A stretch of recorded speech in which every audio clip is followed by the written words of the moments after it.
가나안 땅에 머물었던 아브라함에게 위기가 찾아옵니다. 기근의 위기였습니다. 이 먹고 사는 문제였기 때문에 아브라함은 가나안 남쪽에 있는 그 애굽으로 내려갈 수밖에 없다고 생각했을 것입니다. 엎친 데 덮친 격처럼 또 다른 위기 의식이 아브라함을 터쳤습니다. 아리따운 아내로 인한 살해의 위협이었습니다. 그래서 아내에게 누이인 척하라고 부탁합니다.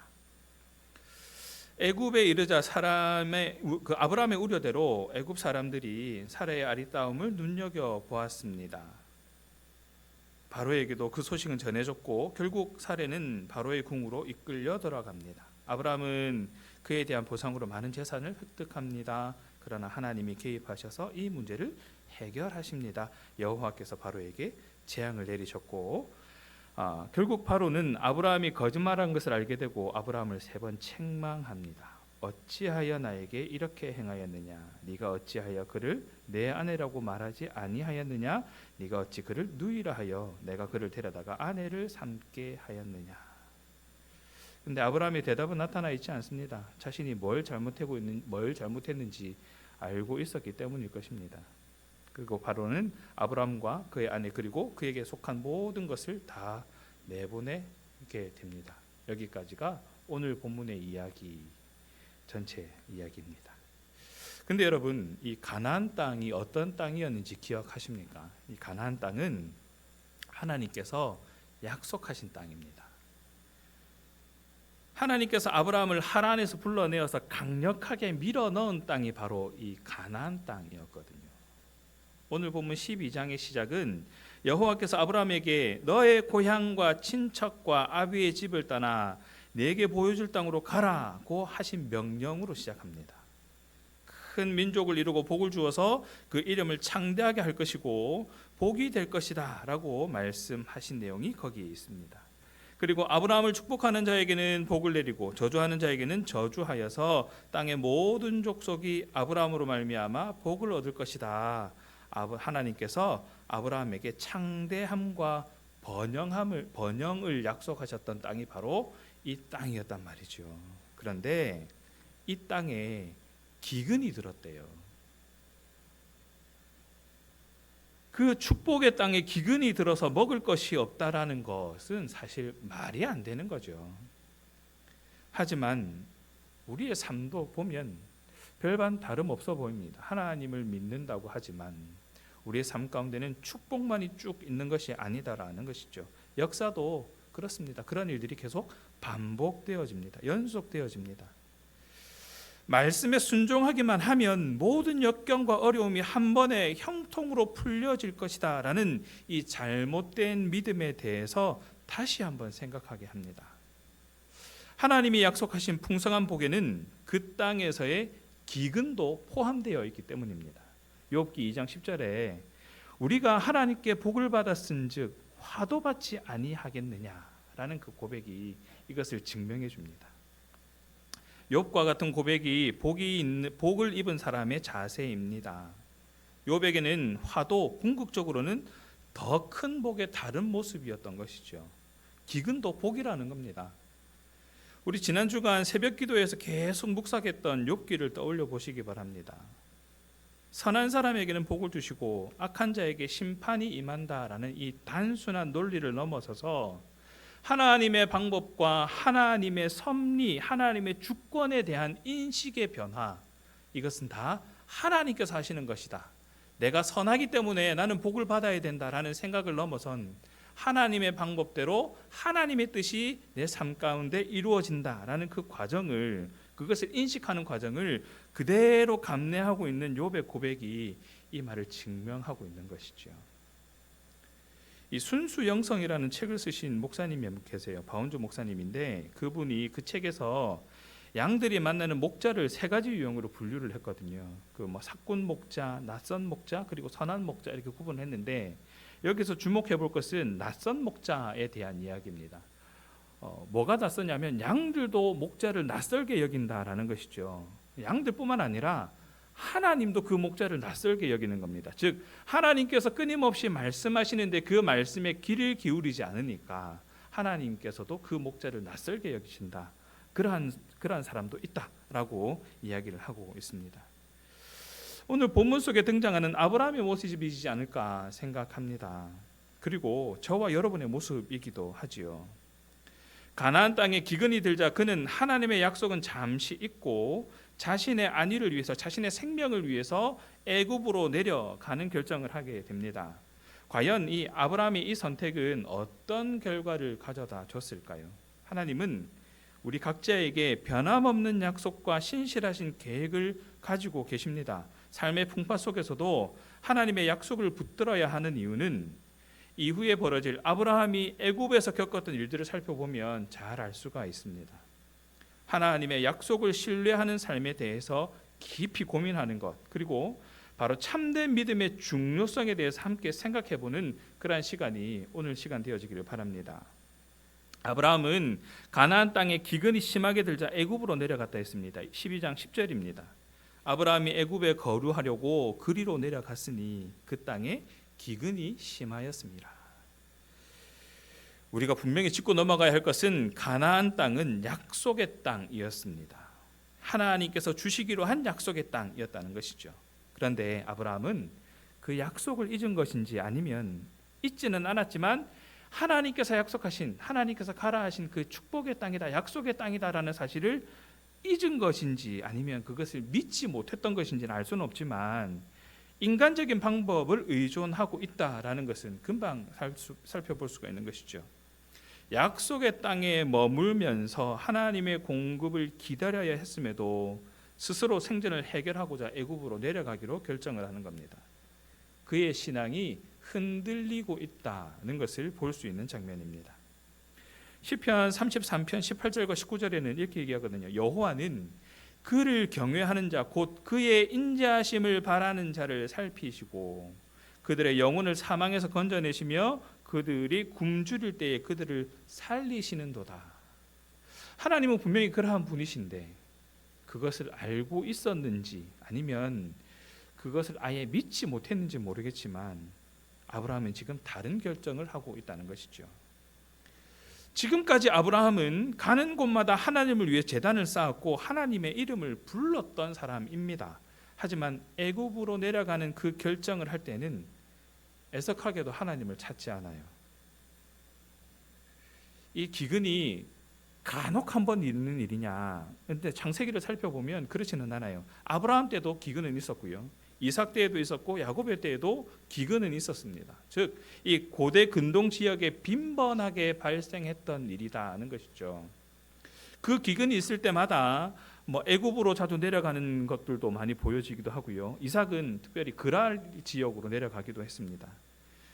이 기근을 피해서 거류하기 위해 애굽이나 그랄로 갔다라는 표현이 자주 보이게 되는데 거류하기 위하여라는 표현이 어떤 표현이냐면 나그네가 되어서라는 표현이거든요. 그냥 거기에 정착하기 위해서 간 것이 아니라 잠시 머물면서 그곳에서 생명을 유지하기 위한 그러한 방편으로 거기에 갔다라는 뜻인데 이 나그네가 어떤 사람입니까? 일정한 기간 타지에 머물러 사는 사람들이거든요. 거기에 정착해 있는 사람이 아니라는 말입니다. 그래서 그들은 현지인의 보호가 없으면 위협에 노출된 자들처럼 목숨을 부지하기 어려운 자들이었다라는 것이죠.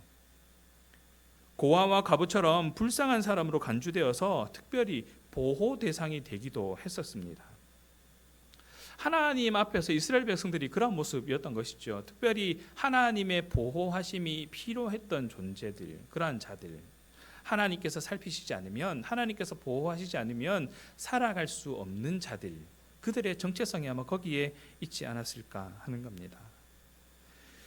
늘 삶 속에 위기가 있었고 특별히 이 위기의 순간에 더욱 하나님을 의지할 수밖에 없는 그러한 자들이었지만 아브라함은 그 위기의 순간에 그 믿음의 한계를 극복하지 못하고 그냥 굴복해 버린 거예요. 그래서 약속의 땅을 뒤로 하고 애굽으로 내려가기를 선택한 거죠.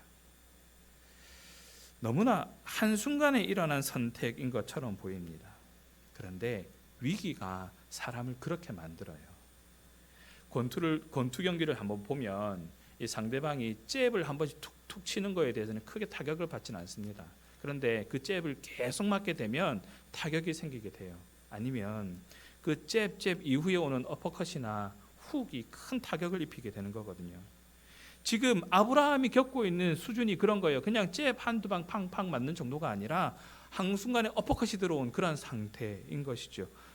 한계를 경험할 만큼의 위기가 아브라함의 약속을, 하나님의 약속을 잊게 만든 것과 같은, 아브라함의 한계를 드러내는 그런 상황을 만들었다라고 봐야 되는 것입니다. 그런데 이 아브라함의 한계는 계속 드러납니다. 13절에 보니까 원하건대 그는 나의 누이라 하라. 그러면 내가 그대로 말미암아 안전하겠고 라고 얘기를 합니다. 그냥 아내를 방패 삼았다라고 1차원적으로 볼 문제는 아니긴 합니다. 왜냐하면 이 사라의 미모가 워낙 출중했었거든요. 그래서 사람들이 자신을 해칠 것을 두려워해서 이 말을 한 것이긴 합니다. 왜냐하면 당시에는 그런 일들이 빈번했거든요. 그 부인이 이쁘면 남편을 죽여버리고 그 아내를 취하는 거예요. 마치 다윗이 밧세바를 취하기 위해서 우리아를 죽였던 것처럼 그 시대에는 그런 일들이 빈번했었던 것이죠. 저도 그 시대에 살았다면 충분히 위협받았을 것 같습니다. 우리 교회 그런 분들 참 많아요. 그래서 이 시대에 태어난 게 얼마나 감사한지 모르겠습니다. 그죠? 다들 웃고 계신데 위협을 대처하기 위한 지혜로운 방법이지 않겠습니까?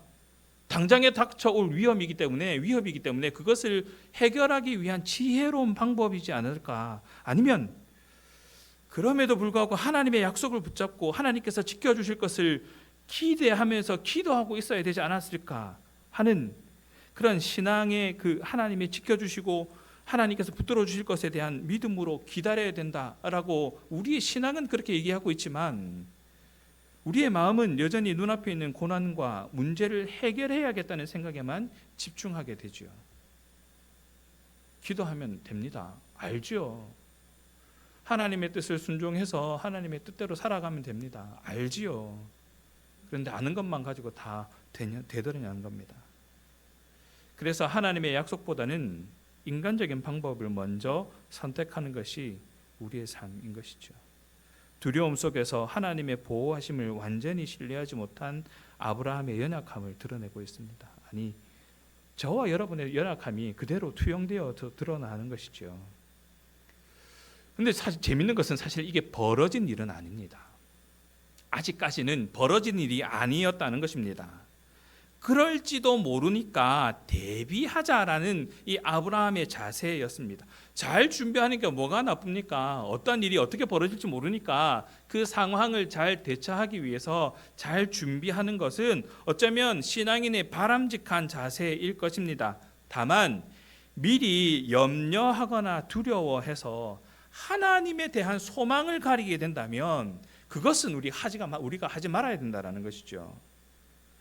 미래에 대한 두려움과 염려는 당연한 것입니다.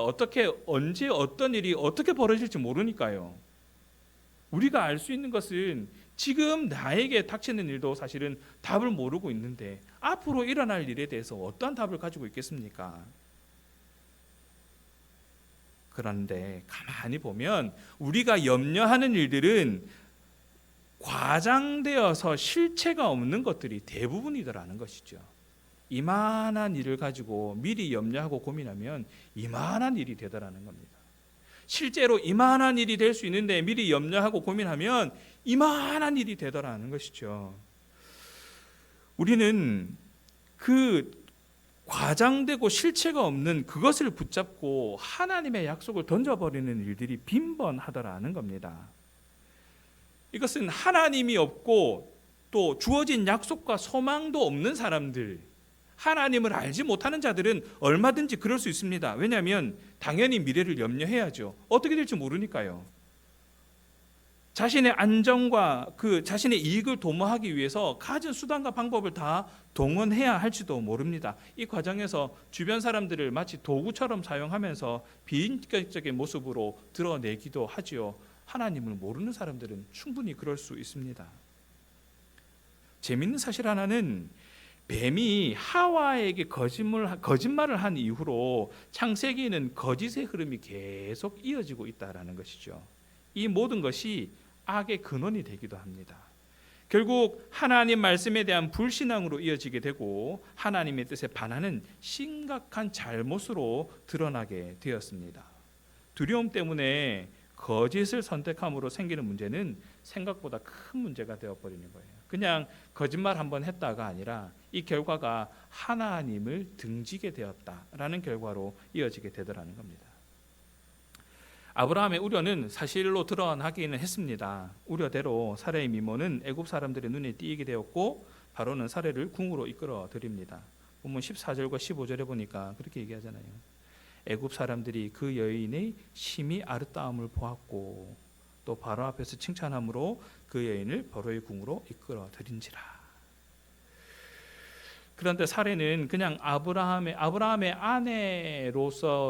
아내로서만 존재하지 않은 거였잖아요. 왜냐하면 하나님께서 아브라함에게 하란을 떠나서 이곳으로 약속의 땅으로 가라 했을 때 그 축복의 그 약속 중에 내가 너를 열국의 아비로 삼겠다라는 얘기를 하셨잖아요. 그 말씀을 하실 때에는 사레가 그 열국의 어머니가 될 것이다라는 약속도 함께 포함되어 있었던 것이거든요. 아브라함은 자신의 목숨을 부지하기 위해서 이 아내를 지켜야 할 남편의 의무를 저버리게 됨으로써 이 계획한 이 거짓말로 인해서 하나님의 후손에 대한 하나님의 약속을 스스로 저버리게 되는 실수를 하게 된 겁니다. 이게 큰 죄로 이어지게 된 것이죠. 무엇이 아브라함을 이렇게까지 만들었나? 무엇이 아브라함을 이렇게까지 걱정되게 만들었나? 무엇이 아브라함을 이렇게까지 만들었나? 왜 아브라함은 하나님의 약속을 이렇게 여기고 있을까를 가만히 생각해 보면 이런 결론에 다다를 수 있습니다.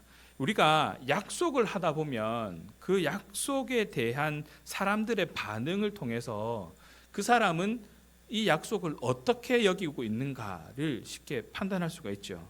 흔히 예를 들면 이런 겁니다. 약속을 하는데 몇 시에 만나자라고 약속을 하면 어떤 사람은 늘 늦어요. 5분이건 10분이건 늘 늦는 사람이 있습니다. 이 사람은 그냥 5분 늦는 게 당연한 거예요. 10분 늦는 게 당연한 거예요. 만나기로 했다가 약속 시간 10분 전에 그냥 파토 내는 사람도 있습니다. 어떤 사람은 A와의 약속은 관대한데 B와의 약속에는 엄격한 그런 사람도 있습니다. A가 5분을 늦든 10분을 늦든 약속 시간에 10분 전에 파토를 내든 그럴만 했겠지 하고 다 받아주는데 B가 그러는 일에 대해서는 전혀 용납하지가 않는 그런 사람들도 있는 것이죠. 그 약속에 대한 그 사람에 대한 약속의 경중이 다 다르더라는 겁니다.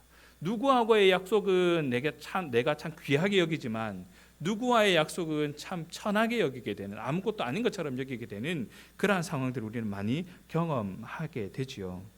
아브라함의 경우도 그런 것이지 않을까 하는 관점으로 쳐다보면 과연 아브라함은 하나님의 약속을 왜 이렇게 가볍게 여겼는가에 대해서 다시 한번 생각해 보게 됩니다.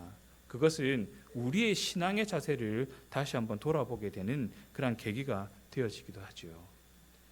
나는 하나님의 약속에 대해서 어떻게 생각하고 있는가?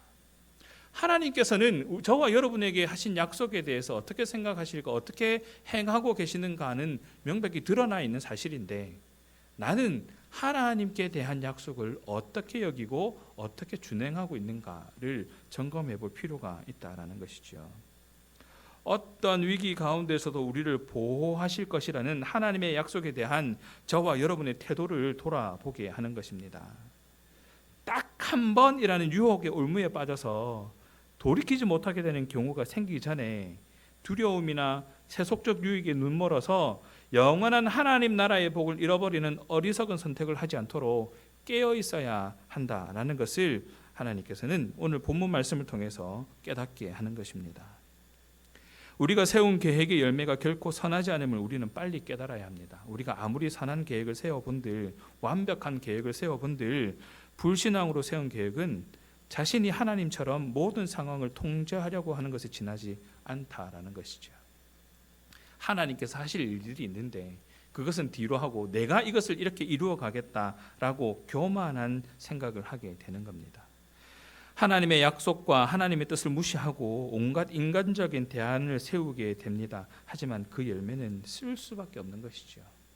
만일 그렇게 계획을 세웠는데 그 계획이 수월하게 잘 이루어진다고 한들 그 계획이 결코 우리에게 선한 영향력을 끼치지는 않더라는 겁니다. 그래서 하나님은 우리가 인간적인 계획을 세우고 잘못된 방향으로 갈 때 그것을 교정하기 위해서 우리의 삶에 개입하시더라는 겁니다. 오늘 본문 17절에 여호와께서 아브라함의 아내 사레의 일로 바로와 그 집에 큰 재앙을 내리신지라라고 말씀을 하시죠.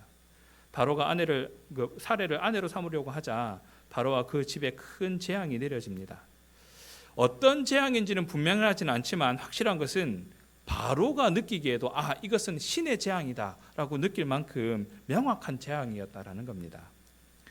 근데 거짓말을 한 건 아브라함이잖아요. 바로도 피해를 입은 거잖아요. 자기도 쏘가가지고 그렇게 한 건데 하나님이 바로에게 재앙을 내리셨다라는 것은 선뜻 이해되지 않은 부분이긴 합니다. 바로가 잘못했잖아요. 아브라함이 잘못했잖아요. 근데 그 이유는 생각보다 간단합니다. 왜냐하면 하나님은 아브라함의 편이시기 때문에 그래요.